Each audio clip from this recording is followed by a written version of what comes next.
से ये सवाल पूछने लगी कि मैं जिन जन सरोकार के मुद्दों के लिए इस पेशे में आई थी, क्या मैं पिछले कुछ सालों से कर पा रही हूँ। एबीपी पत्रकार कुमकुम बिनवाल ने छोड़ा ABP news channel, Hindustan live team में हुई शामिल, कहा कठपुतली बनकर काम नहीं करना चाहती।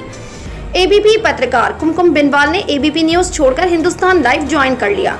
इसी के साथ कुमकुम बिनवाल ने कहा कि मेरे लिए किसी 5 स्टार ऑफिस में बैठकर काम करने से बेहतर डिजिटल मीडिया के जरिए जनता की आवाज उठाना है। कुमकुम बिनवाल का कहना है कि ये रातों रात लिया गया फैसला नहीं है, बल्कि पिछले 1 साल से पशु पेश में थी। मेरे अंदर एक घुटन, एक कश्मकश जारी थी। मैं रोज ऑफिस जाती थी, 4 ब्रेकिंग न्यूज पढ़ती थी, खबर की 4 लाइन पढ़ती थी और घर आ जाती थी।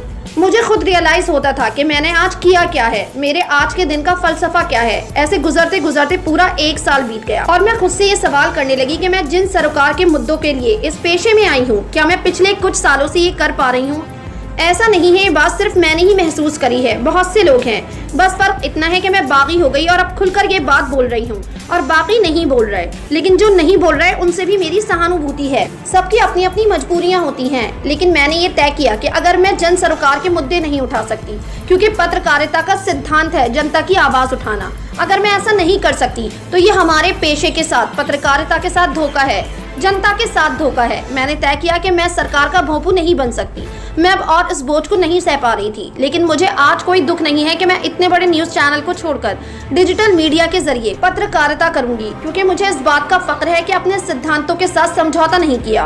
क्योंकि ऐसा वक्त आया कि मुझे लगा कि अगर मैंने ये चैनल नहीं छोड़ा तो मुझे अपना पेशा छोड़ना पड़ेगा। जब कुमकुम बिनवाल से पूछा गया कि आपको लाखों की नौकरी छोड़ते हुए, कंफर्ट्स भरी लाइफ छोड़ते हुए डर नहीं लगा, क्योंकि डिजिटल मीडिया में वो लाइफस्टाइल और उतनी सैलरी नहीं है और ना ही कुछ निश्चित है, सरकार की भी टेढ़ी नजर है। जिस पर कुमकुम बिनवाल ने जवाब देते हुए कहा, एक काहे का कंफर्ट जोन, कैसा कंफर्ट जोन। पिछले 1 साल का अगर रिकॉर्ड देखा जाए तो कौन से न्यूज चैनल का रिपोर्टर किसी न्यूज इवेंट में नहीं पिटा, किसान आंदोलन हो या फिर यूपी में चुनाव में, किस न्यूज चैनल का रिपोर्टर नहीं पिटा। लेकिन आप बताइए, अगर आप अपने ही चैनल के पत्रकारों के लिए आवाज नहीं उठा पा रहे तो ये कौन सा कंफर्ट जोन है। बड़े बड़े चैनल्स के रिपोर्टरों को कई बार अपने चैनल आईडी हटाकर न्यूज इवेंट में जाना पड़ा है। उनको डर था कि वो अपनी चैनल आईडी के साथ जाएंगे तो पिट जाएंगे। तो कौन सा कंफर्ट जोन बचा। हम तो भयानक, डरावने और दहशत भरे दौर में जी रहे हैं, लेकिन फिर भी अगर मैं एक खूबसूरत 5 स्टार ऑफिस में बैठकर खुद को सेफ समझती तो वो मेरा इल्यूजन होता, भ्रम होता, जो कभी भी टूट जाता। मैंने उससे पहले ही ये फैसला ले लिया। आज मुझे इत्मीनान है, मैं आज़ादी के साथ काम कर सकती हूँ। मैं यहाँ सिर्फ अपने दर्शकों के लिए जवाबदेह होंगी, क्योंकि मैं अब सरकार का भोंपू बनकर नहीं रह सकती। आपकी क्या राय है इस खबर के बारे में? अपनी राय कमेंट सेक्शन में जरूर